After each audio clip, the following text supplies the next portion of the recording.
2070 оноос ирсэн захиа. Бид 2070 оноос бишиж байна. Би саяхан 50 нас хүрлээ. Гэхдээ 85 юм шиг харагдаж байгаа биз? Би бөөрийн хурц өрөвсөлтэй. Яагаад гэвэл би ус бараг уудаггүй. Надад амьд явах хугацаа маш богино үлдсэн гэж би бодож байна. Гэхдээ би энэ нийгмийн хамгийн өндөр настай хүний тоонд орно.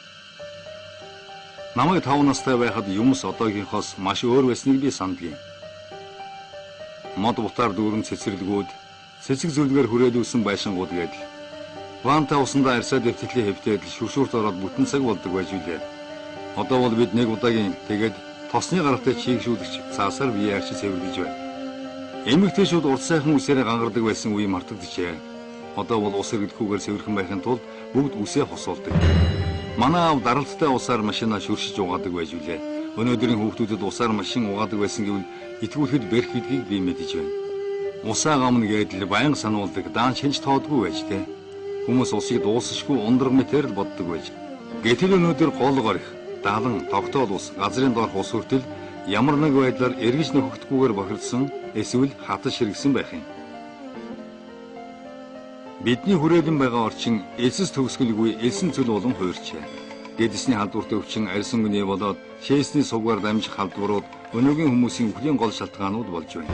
Үйлдвэрлэл дампуурч ажилгүй л аимшигтай газар авчээ. Далайн уснаас давсыг ялгаж ундны ус гаргадаг үйлдвэрүүд нь ажлын байр болгож байна. Тэд гэхдээ ажлын хөлсийг мөнгөөр биш усаар төлдөг.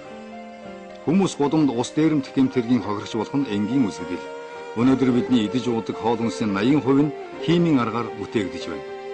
Насан турш хүн өдөрт 8 аяга ус уух хэрэгтэйг зөвлөдөг байж үлээ. Одоо бол би өдөрт 1 аяга усны зөвшөөрөлтэй.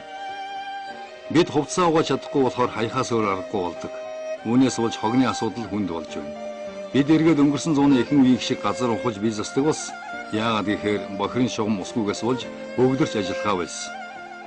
Хүмүүс аймаар төрхтэй, сул татингар битэй болж, халуунаас болж хатан хорчиж, озоны давхарг цоорсоос нарны хэд ягаан туял шууд дэлхий рүү нэвтэрч, түүнд хорсон хүмүүсийн арьс нь тэр чихтэй өвчтэй толбоор дүүрч байна. Арьсны хуурашаалтаас сууж 20 настай эмэгтэй 40-тэй эмэт харагдаж байна. Эрдэмтэд маш олон төрлийн судалгаа эрэл хайгуул хийсээр байгаа боловч одоогоор ямар нэг найдлага төрхөр зүйл харагдахгүй байна. Бид ус үйлдвэрлэж чадахгүй. Мод ургамал цөөрсөс хүчилтөрөгчийн хэмжээ багасж, улмаар бидний хойч үеийнхэн оюун ухааны хомслолд өртөх аюул нүүрлээд байна. Хүний үр хөврөлийн эсийн бүтцэд нь өөрчлөлт орж, төрөл бүрийн гаж согогтой эд эрхтэн дутуу хүүхэд олноор төрөх боллоо. Засгийн газар бидний амьсгал хагаараас татвар авдаг бас. Насан турш хүн өдөрт 137 м3 агаар амьсгалдаг. Татвараа төлж чадахгүй хэн боловч тусгай агааржуулах байрнаас хөөгдөх ба нарны энергиээр тэжээгдэх хиймэл уушгүй бүхий энэ агааржуулах байрны агаар нь бас тийм цэвэр биш боловч арай л илүү чөлөөтэй амьсгалах боломж олгох ажээ. Хүний дундаж наслалт 35 боллоо. Зарим улс орн улс ургамал өхний арлуудаас хэд хэнийг байгалийн төрхөөр нь авч үлдэж чадчихэ. Тэдгээр нь армийн нарийн чанд хамгаалалт дор байдаг. Ус нэгэн ховор байнгын эрд хэрэгцээ зүйл болсон бөгөөд хэзээч алт болон алмазаар сольшгүй үнэт эрдэнэ болжээ. Энд гэхдээ ямар ч модгүй болсон нь бороо орхоо байсны хөвгөд хаяа нэг орох хүчлийн бороо нэмэрээс болно. Улирал солигдох гэж байхгүй. 20 дугаар зуунд бидний зөнгөөр нархсан хүлэмжийн хий болон байгалийн бохирдол эргэх дөрвөн үлрэлийг мань авч олсон да. Байгаль дэлхийг хамгаалах талаар бидэнд байнга анхааруулдаг байсан. Даанч хэнч тэр санаа зовдгүй байж. Охин маань надаас залуу наснд тань энэ бүхэн ямар байсан юм бэ? Гэж асуухт нь би оёмод ямар сайхан гэд санаа алддаг юм. Би түүнд бороо яаж ордог, цэсэгс яаж ургадаг, усанд орохын сайхан нь юундаа байдаг. Тэгээд голон мөрөн нууран загасчлахын тухай хэнч хүссэн хэмжээгээр ус уух боломжтой байх ямар сайхан байсныг ярьж өгдөг юм. Би түүнд хүмүүс ямар сайхан эрүүл байсан юм бэ гэж хэлдэг. Охин маань лавшруулан Аваа, яагаад одоо ус байхгүй болчихсон юм бэ? Гэж асуув. Тэгт нь хоолой дээр минь бөө юм тээгдэхийг мэдэрдэг юм. Би хичнээн харамсаад бардаггүй юм. Яагаад гэхээр би өөрөө байгаль орчноо уссан тэр үед амьдарч байсан болохоор устдахыг харсаар байж олон дахин янз бүрээр анхааруулсаар байхад нь тоохгүй байсаар.